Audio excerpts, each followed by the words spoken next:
Hey guys, what's going on? It's Lefty from 643 Productions coming at you here with a Modern Warfare 3 free-for-all gameplay commentary. Here I am in the map Resistance using the MP5 submachine gun, and I want to talk with you guys today about Stalker. Now, I did a bit of a joke video a while back talking about how much I hate Stalker.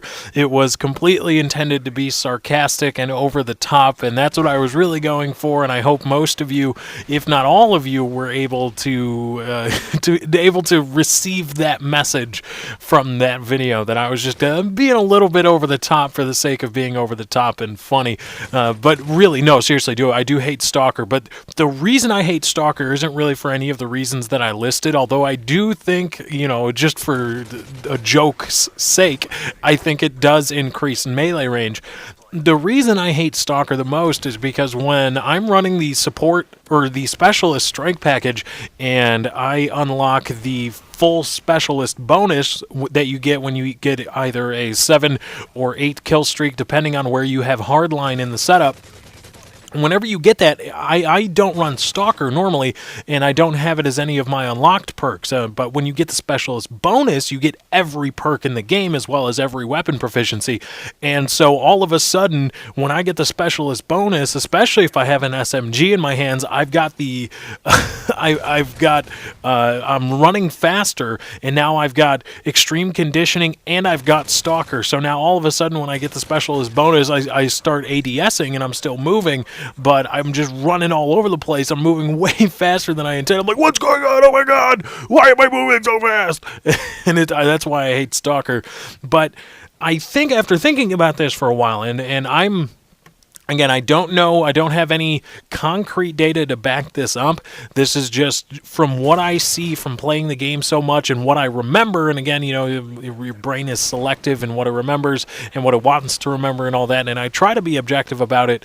And from what I can garner, and again, I don't have any concrete evidence to back this up, but I think it logical. I think Stalker, if it isn't already, it's making a case to be the most used third-tier perk in the game. Out of all the third-tier perks, Stalker, I think, in many game types, save for something like Search and Destroy, where silence is at a premium and dead silence probably reigns supreme, in everything else, I'm pretty sure Stalker takes the cake in terms of third-tier perks and how often it is selected. Now, there's nothing wrong with that. Stalker is a very good perk, and it's very interesting. I don't recall anything in previous Call of Duty games that allowed for a faster movement while ADS. Maybe Commando did that. Did Commando do that in Modern Warfare 2? I don't know. I never ran Commando Pro. I don't think I did anyway. It was such a long time ago. But I don't recall anything that gave you faster ADS movement. And so it's a very interesting perk in how it plays out and how it works within everything else. But I think, and again, this is no fault to Infinity Ward or Sledgehammer or anything like that, but I think we've found out, and I think we can all agree, that Stalker is pretty powerful.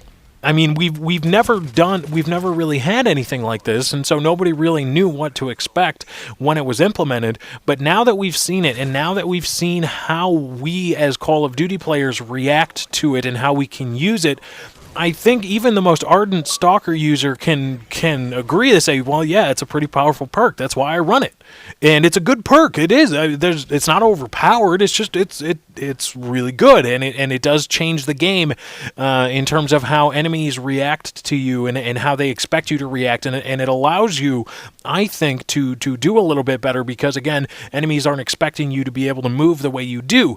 Now, I think that in future Call of Duties, whether they be developed by Treyarch or Infinity Ward, if there is going to be a Stalker-esque perk, meaning if there's going to be a perk that allows for faster movement while ADS, again, I don't see anything that needs to be changed on Stalker right now. I don't think it does too much, and again, I don't think it's overpowered, but I think it needs to be put in a perk tier where you have to select something other of real value.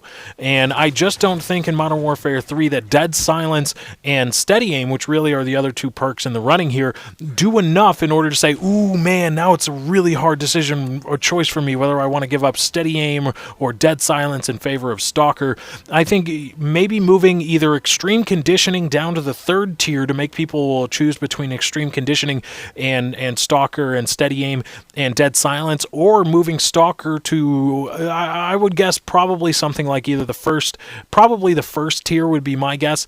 I don't know about touching the second tier, maybe the second tier, but I think it needs to be put in a perk tier where there's another really good perk that you need to choose from. And again, there's no fault to anybody. I mean, we didn't know what Stalker would be.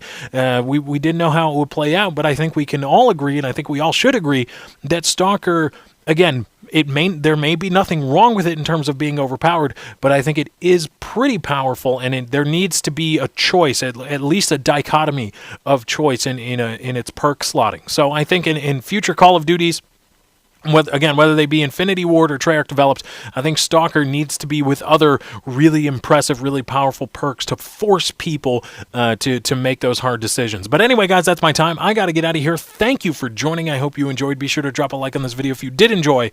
I am out.